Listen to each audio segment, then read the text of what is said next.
candidate. We're going to talk about a wrongful land seizure and water right usage by Maui Land and Pine against his family. Um, what's the family called again?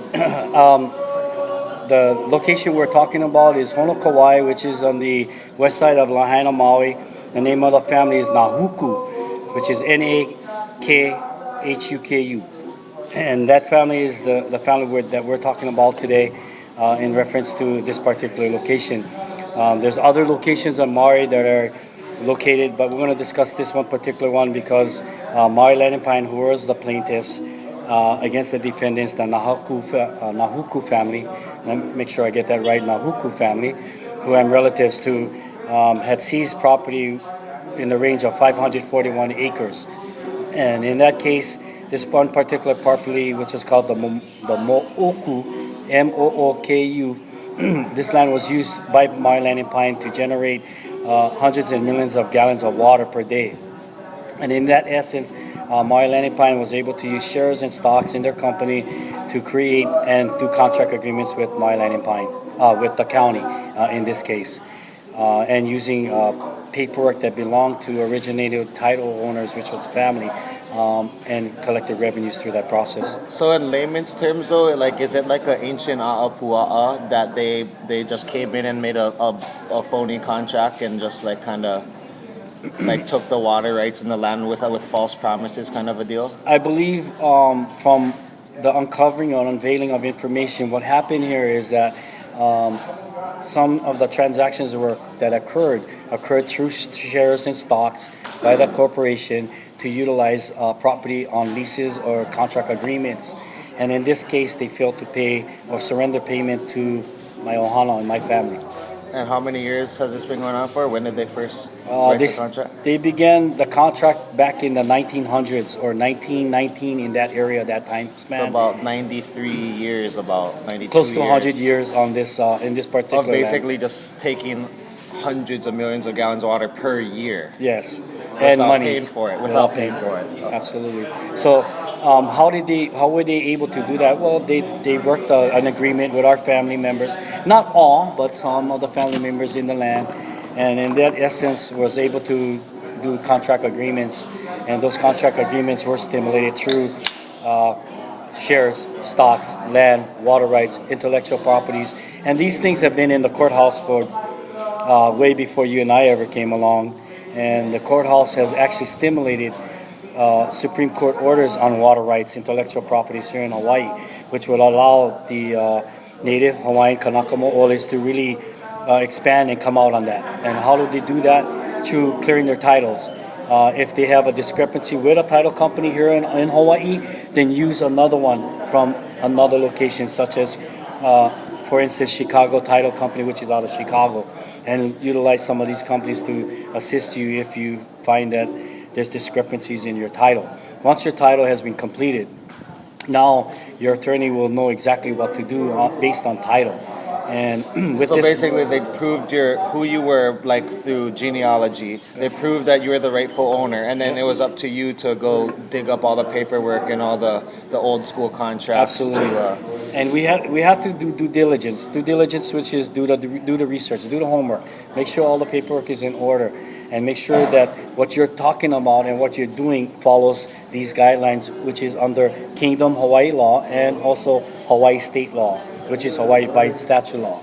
If you can comply with both sides of that law, then the law will allow you to comply do with you, and they will comply with you. Is this one of the biggest settlements in the history of America?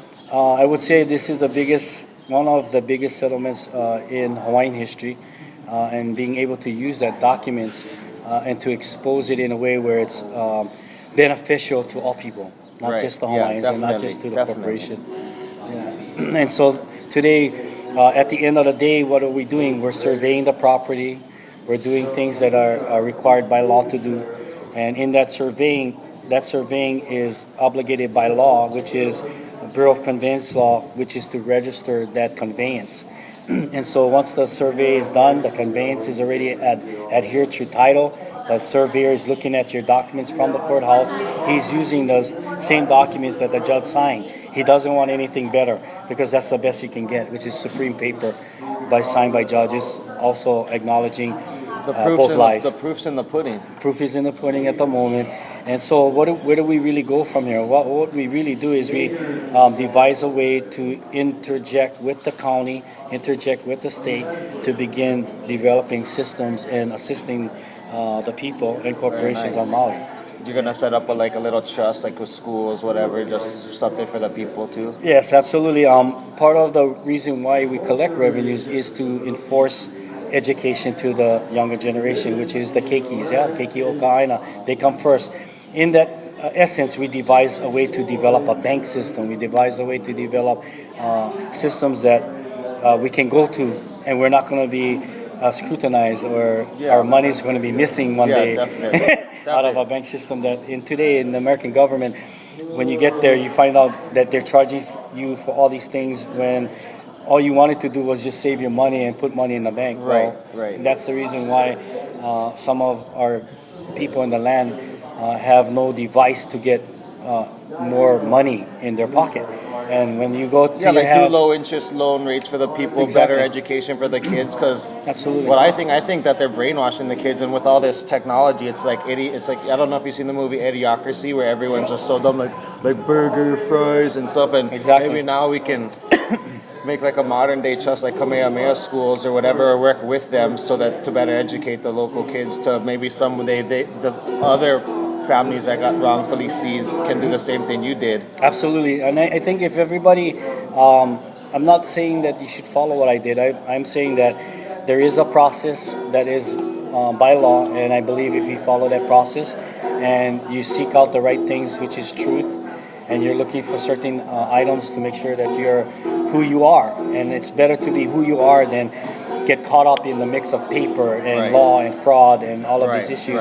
And when it just comes down to what's right and wrong, like they obviously promised you something and never gave you even any of it. Absolutely. Basically. What they did is they made a contract, but they broke their contract and they haven't delivered their part of this contract. And I'm here to seize that contract, seize the moment of redemption for our people.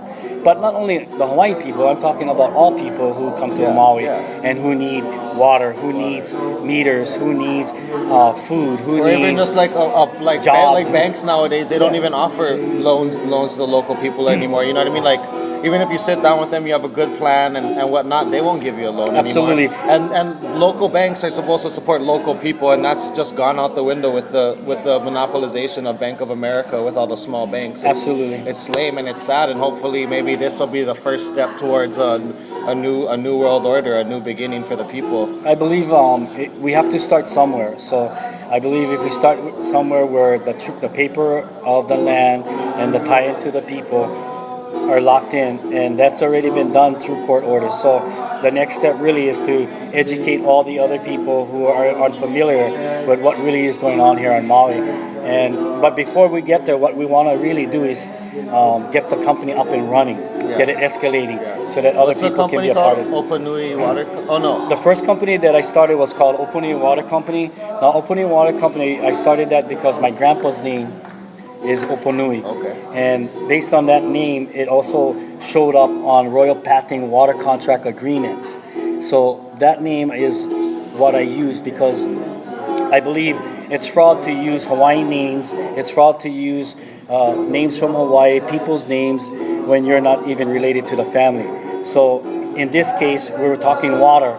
So I used my grandpa's name, who is my ancestor, and I'm an heir and descendant of him.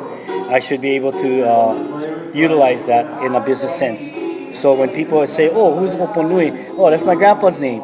So in that case, how do you start a water company? How do you do water? Well, my grandpa had contract agreements already in my mother's side. And my father's side also had the same. But his was more prominent because it's more existing in today's paperwork. Just a random question. What did they promise back in the original contract?